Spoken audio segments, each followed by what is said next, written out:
Clayton Conversations was designed to be a place where students could come together and talk about issues facing high schoolers at Clayton. In a perfect ideal world, I would love for Clayton Conversations to occur more than just once a month. I think we need to focus on what direction we want to go. So right now, Clayton Conversations to me has two lenses. It's got the angle of we can focus on creating meaningful dialogue between upperclassmen and underclassmen and creating a connection between the grade levels, or it can be a place where students can come together to create meaningful feedback on issues facing high schoolers and trying to implement change at the high school level and with the administration. For Clayton Conversations to have the purpose that we want and to be as effective as what we want, I think it needs to push into one of those categories. And I think the hope would be that the community as a whole, as a Clayton school community, we would all benefit. When we look at measuring the success of Clayton Conversations, I think one tool that we can use is the Panorama assessments. Panorama is an assessment that we just took at the beginning of this year, every student within the district. It measures things like school climate, looking at self-management, self-efficacy, and really how those all correlate to social and emotional learning.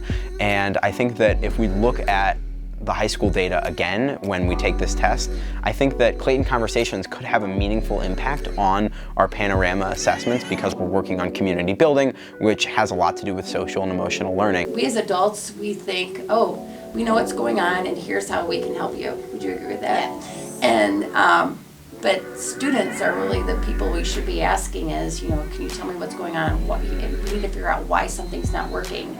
And the best people to ask are our students. And then we act like I kind of think our mantra is we asked, we listened, and now we're going to respond. If we want to have a group, a space where students can come together and try to create meaningful change at the high school, I think that it would be really beneficial to have students from their own grade level in a group, because if you have students in their same grade level in a Clayton Conversation, what we could see is look at how different groups are responding as they go throughout their years. So if we look at a freshman group of students doing Clayton Conversations, their response to homework is going to look a lot different than our juniors and our seniors. And I think that that can provide really meaningful feedback on what we're doing within a certain topic. What you put into it is what you get out of it. And if you want to participate and have those conversations and give your input, you can be heard.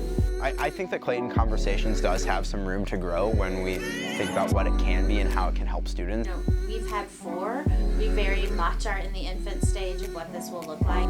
We get involved in something that we don't even envision right now. And I think the best thing to do is look at having one focus of Clayton Conversations. I think right now there's a lot of goals that Clayton Conversations has, and I think once we figure out what is the primary goal of Clayton Conversations, we can really work at that. And I think as time goes on, we'll see that students will feel more comfortable with their groups, more comfortable with the idea of Clayton Conversations, and they'll have a better understanding of what their purpose is when they go to a Clayton Conversations meeting.